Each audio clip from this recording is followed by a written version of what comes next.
So I start this off by saying, when you know who you are, there's nothing anybody can say or do to you that will trigger your insecurities. Those insecurities will just dissolve away.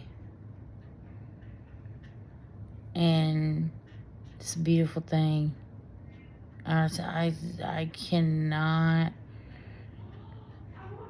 describe the beauty of how good it feels for whatever people do or say. It just goes right, doesn't even touch your force field.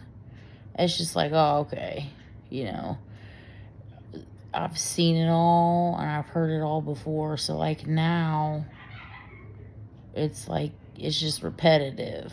So it's like, okay, I've grown above and bigger than that. And it's beautiful. Like I said, it's a beautiful process. Tonight I'm going to talk about ADHD and breaking it down to what other, some factors behind what it could be. But it's manifesting as ADHD. Like I said, it's great to have these labels, but you're not stuck with the label. You're not stuck with the diagnosis. I'm never going to be convinced that you can create systems within yourself to help you battle all of these things. But once you start clearing your subconscious out, it's going to help with all of them. You manage the symptoms of the mind a lot easier. Part of ADHD could be manifesting as a trauma response. I know that word is overused, but it's true. I can't speak for all cases, yet once again, it ties back to survival mode in the brain. You can't focus on one task because you're subconsciously waiting for the next outburst, criticism, or rude interruption. So you're not sure what to do next. Or you're not sure what to do first. So the anxious feeling, moving on to the next thing after the next thing, like, you notice like, I know I do this a lot. Like, I see something, like I need to do the dishes, but then I notice the laundry needs to be switched, or the trash needs to be taken out, or the floor needs to be swept. You notice all these tasks. You just start picking up on all these other tasks that need to be done. And it's like, so you end up having all these unfinished projects. You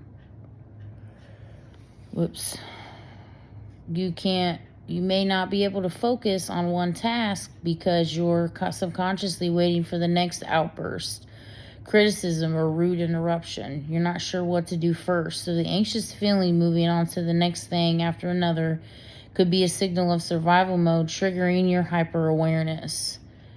To make, that you're noticing all these different things that need to be done right now and you're anxious about it.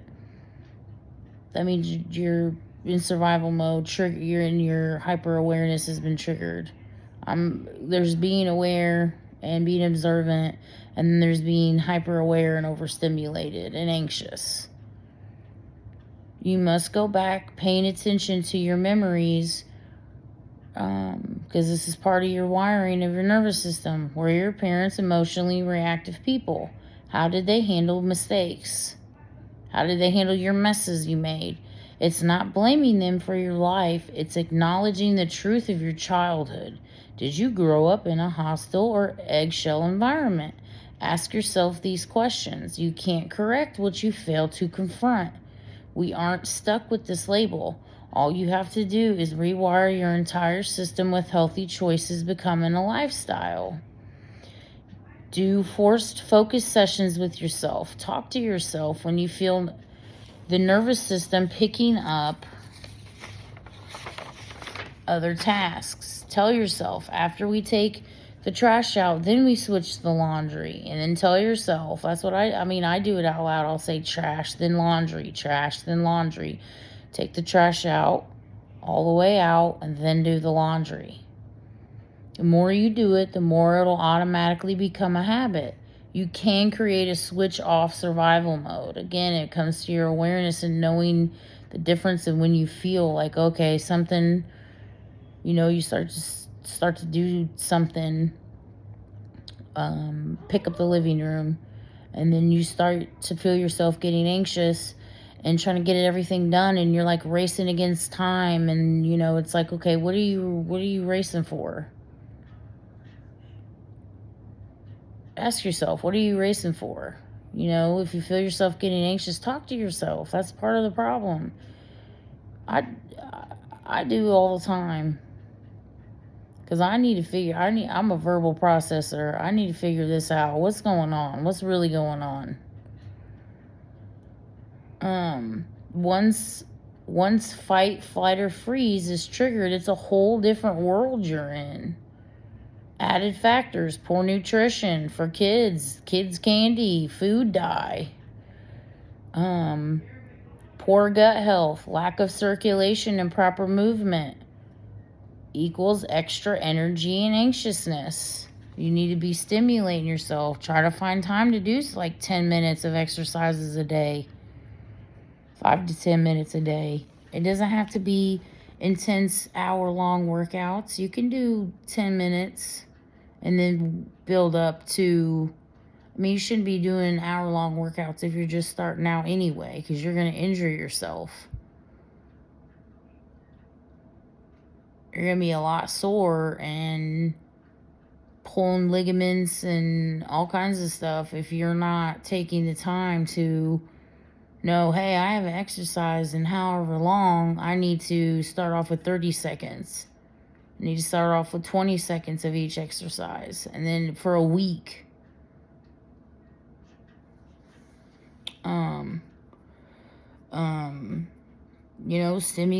Find ways to stimulate your mind. What is your passion? How do you know you can't focus? Or how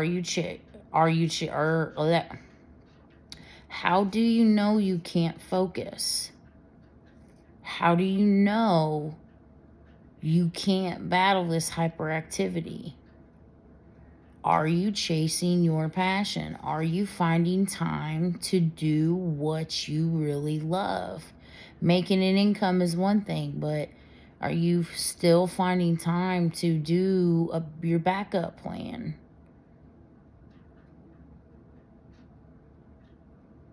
If you don't have one, get one. Follow your passion. Follow yourself. What's calling you? Going against spirit calls is a rabbit hole itself. Like, again, you're denying yourself. You're denying what your spirit's trying to tell you something. And it's creating that anxiousness. It's giving you that extra energy. Like I said, it manifests as ADHD. I'm telling you. Especially in adults.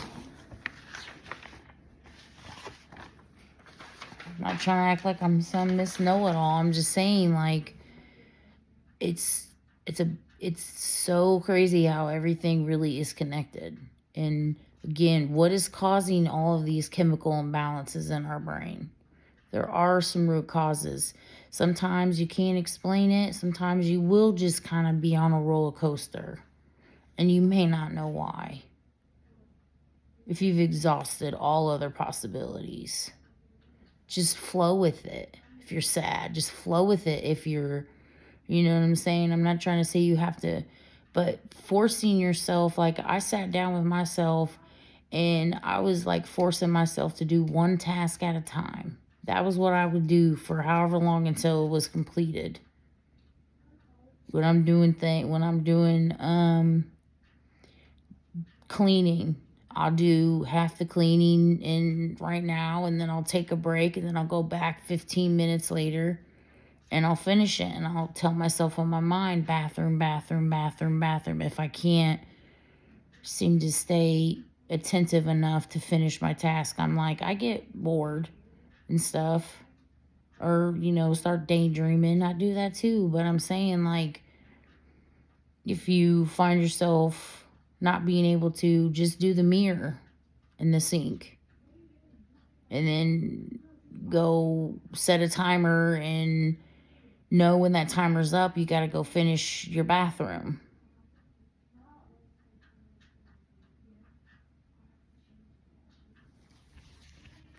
Or if I'm letting stuff soak, I'll go spray the bathroom and then do the dishes. And then by the time I'm done with the dishes, I'm going to, go back and do the bathroom. Like I just, whatever system that I've created that day is what I do.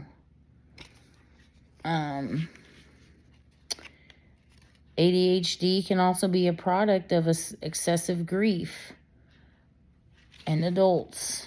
I don't believe it's a lifelong sentence. I'm not convinced children necessarily have it either. It's a result of nutrition, development, and lack of proper stimulation. Children shouldn't be forced to sit still for hours at a time or have timed tests. It creates anxiety. That's a topic for another day, though. Back to ADHD in adults. When you have unexpressed emotions, they really do remain inside. How many feelings have you held back so you could prove you weren't too emotional or soft? For example, I've been wanting to tell someone for years how I really feel. I held back expressing myself due to shame, fear of rejection, and denial. I fought these emotions, ultimately causing psychological warfare. And it's so true. Like even if he doesn't feel the same way, which is fine. Like I've said my piece. I've said how the things that I've been wanting to say for 5 years now. And even if it's not mutual, like I'm good. Like I'm not gonna sit here and be like, oh, boo-hoo, and because I know who I am. I know I love myself as I am right now. And when you do, there's so many things that are just not going to matter automatically to you. Because I'm telling you, this force field of power that you're going to have is truly mind-blowing. I'm still in shock. I used to be so hurt over the littlest things. And now I'm like, I just turn it around on myself. Put my feet on the ground, look at myself in the mirror, and smile. I couldn't smile and laugh without feeling guilty before. Or having some clouds of doom come down over me and remind me why I'm supposed to be sad, remind me of all the loss. All the people I've lost along the way of my journey. And, just different things. Like my accident, like my leg. It kind of got me, I for like a good week or so, I was just so in awe of myself. And I mean, I still am. But I woke up today and I was down. And I was thinking about my leg long term. And it made me so sad because I don't know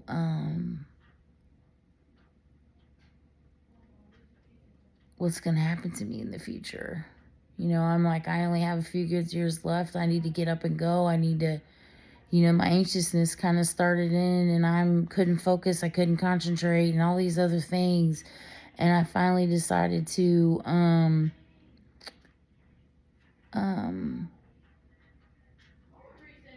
tell myself, hey, I know why you're sad, because you don't know. You still have a lot of unanswered questions.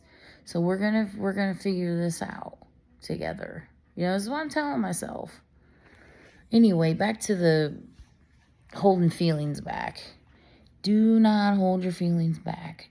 Even if you aren't sure if they feel some type of way about you, say it. And then if they don't, at least you'll know, and you won't be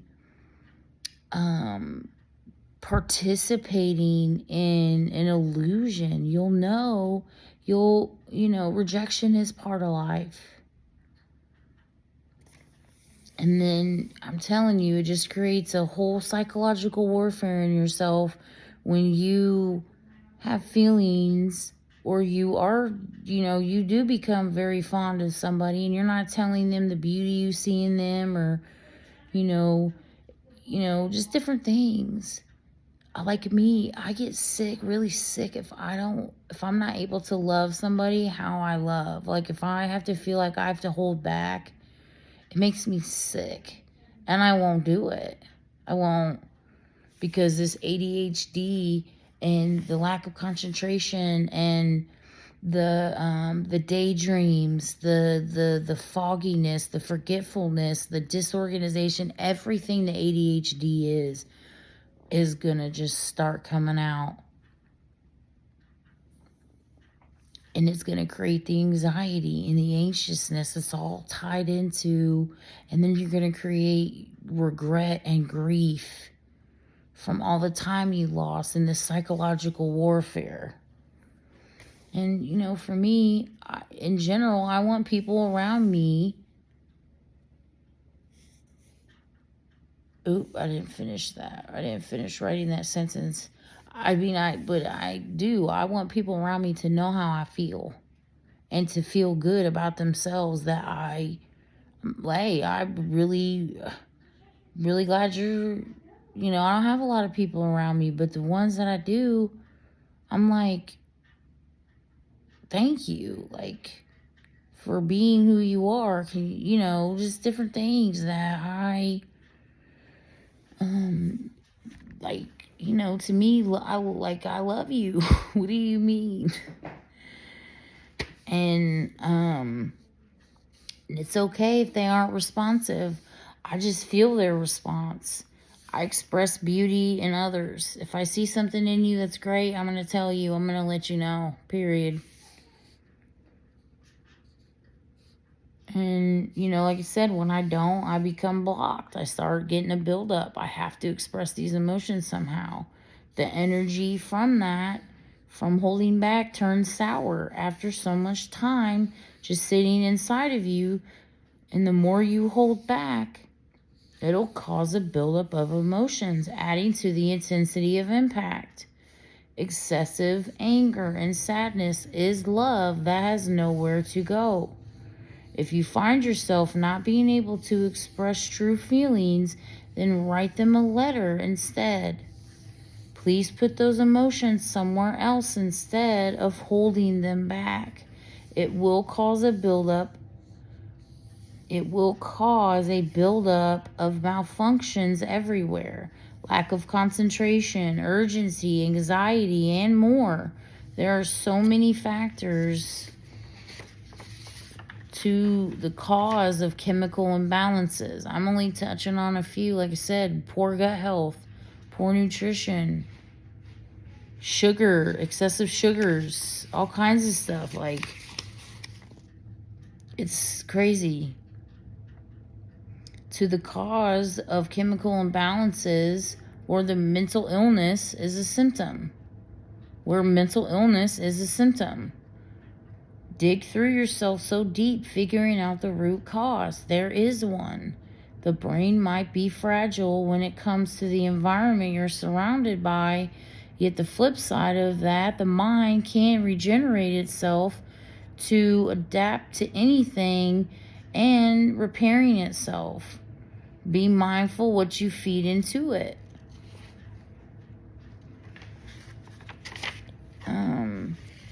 Like I said, getting a diagnosis is not a life sentence in a way, unless you look at it that way. And like I said, there are so many things you can do to create systems within yourself to defeat anything. And part of that is following your spirit. I'm telling you. Follow your spirit. See what your spirit is telling you. And watch how you just glow and rise. Like, even though I was kind of sad today, I was still getting jiggy with it and singing myself love songs. And, like I said, it's that higher power spirit that we were all created to have. I just feel like there could be certain blocks in people. That's why they can't access it. That's all I got for tonight. And spreading this love, peace, and prosperity is what I'm about. Have a good night. Sweet dreams. Until next time. I don't know why I do that. I just do. Good night.